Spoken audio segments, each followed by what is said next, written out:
Hello, welcome to another Wardlaw workshop. My name's Matt. Every month the museums of the University of St Andrews and the Wardlaw Museum bring you a challenge and experiment that you can do at home with a little bit of help from experts at the University of St Andrews.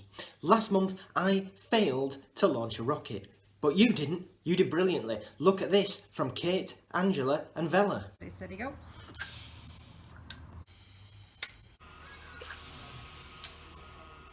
Straws. Brilliant. Great idea. What about this one from the Norton family? 5, 4, 3, 2, 1. Stop! Whoa! You almost made a hole in the ceiling. We'd better call Tim Peake because you boys are going to Mars. What are we going to be doing this week? Let's find out. Clothes. We all wear them, but clothes can tell us a lot about who we are. Don't believe me? Have a look at this fashion show and have a guess what I'm supposed to be. Scientist. That was an easy one. Tourist. ¿Dónde está la Torre de Eiffel, por favor? Businessman. Tell him he's fired.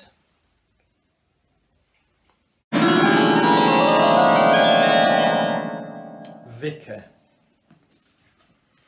The reading today is from Psalm 17.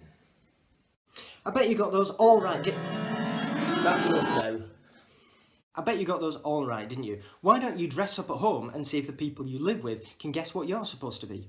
A little bit later, our expert is going to tell us more about how clothes can send a message. But let's have a look what we need to think about when we design our clothes. So clothes often send a message and they usually have a practical purpose as well. Now, if you've been in St Andrews, you've probably seen people walking around wearing this, the red gown. It's very practical. It's made of wool and wool keeps us warm. Very important around here because it gets freezing in the winter, doesn't it? But it also acts as a kind of uniform. Very important because students used to be a lot younger than they are now. They could come to university when they were 12 years old, and that meant that you had to keep a close eye on them. And look at that bright red colour, it stands out. Very important because some of these younger students might sometimes try and go to the pub, and it was very important that you could spot them and kick them out again. Of course, the red gown is more of a tradition and it makes students feel like they're part of the community at the University of St Andrews. Now, this use of clothes with both a practical purpose and as a kind of uniform isn't just something you see at St Andrews. You see it reflected all around the world. And look at this, it looks a little bit like the red gown, doesn't it? But it comes from Sudan in East Africa, just below Egypt, and it's called a jibba, and it has a practical purpose as well as sending a message. So practically, it's very loose fitting, and when you're in a very hot country, that's helpful. It keeps you cool, but also protects you from the sun and the sand. It's also a garment that hides the shape of your body, which is very important for Muslim men. So how does it send a message? Well, this was worn in the late 19th century and the early 20th century as a kind of uniform by those who were protesting against the government, against the people in charge. So you knew who was on your side. Very important in a protest. Now, it's important to say that this item itself wasn't one of those worn in protest. The styles changed slightly and became traditional, and this one was worn by an Egyptian student at St Andrews. So, your challenge for this month is to create some clothing. We want your clothing to be practical. Where are you going to wear it? Is it going to keep you warm? Is it going to keep you cool? Is it going to protect you from something? What are you going to be doing in it? And say something about you, about your interests, about what you're doing, about what you're fighting for. To help us understand a little bit more about the role of clothes and saying something about who we are, here is Dr Gillian Mitchell, a historian at the University of St Andrews. My name's Gillian Mitchell and I'm a history lecturer at the University of St Andrews.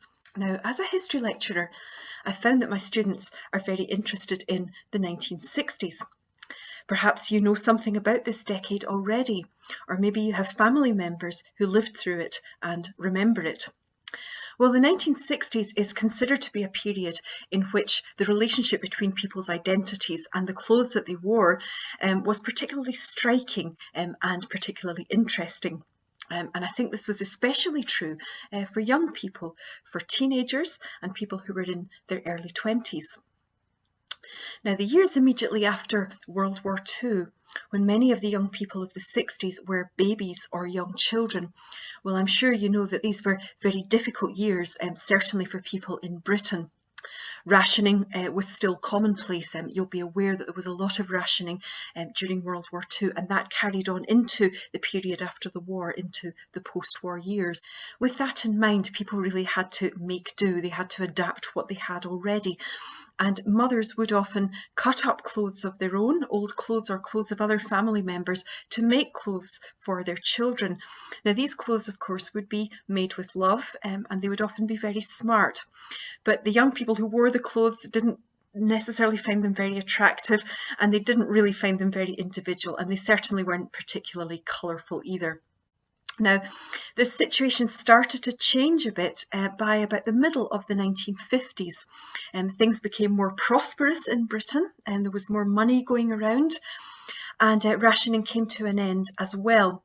With that in mind, young people began to experiment with bolder fashions which could really make a statement about who they felt that they were, maybe about their hopes for the future, and who they considered themselves to be.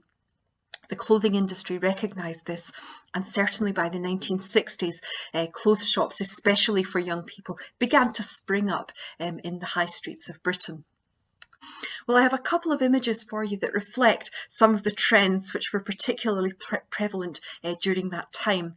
Now, the first one is an example of a mini dress, and this comes from 1965.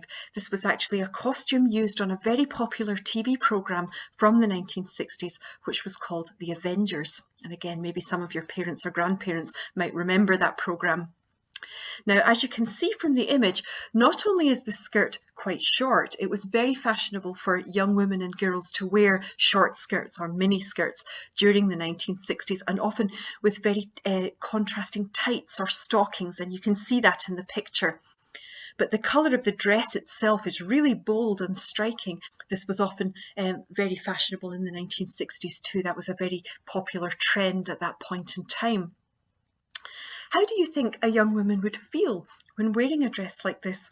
What sort of message do you think she's trying to send about her identity, about how she feels about herself, and maybe about what she hopes other people will see about her, the message that she wants to get across to them? Do you think that people would have been shocked by what she was wearing, or do you think they would have been impressed by it? Now, the second of the images that we have really illustrates the fact that young men also enjoyed being fashionable. Now, this particular picture is of a pop group who were very popular in the 1960s. The group was called the Small Faces, and they were particularly popular in the second half of the 1960s. Not maybe as popular as the Beatles, but popular nonetheless. Now, here the members of the Small Faces are wearing suits, so fairly conventional men's clothes, but the suits themselves are anything but conventional. They've got these very bold checks on them, and the ties as well have a similar checked pattern, so really quite striking, quite eye-catching in what they're wearing here. Now, the Small Faces were popular with a group of people, particularly a group of young men who called themselves mods. Mods were one of the sort of youth scenes of the 1960s. And mods were very conscious of what they wore. They loved to be smart, and they loved to be what we would call sharply dressed. In wearing suits like that, in wearing clothes like that, it was a sense in which they belonged to a community, that they belonged to a team, if you like, or a gang. But they also loved their individual suits to send a message about who they were as people, as individual people. So for the mods, I think, again, you had that mixture of wanting to belong with others, but also very much wanting to be themselves. Fascinating. Thank you, Dr. Mitchell. We would love to see the clothes that you design and make this month, so please send us a picture. You can send it to museumlearning@st-andrews.ac.uk. Thank you very much. We'll see you again. Bye-bye.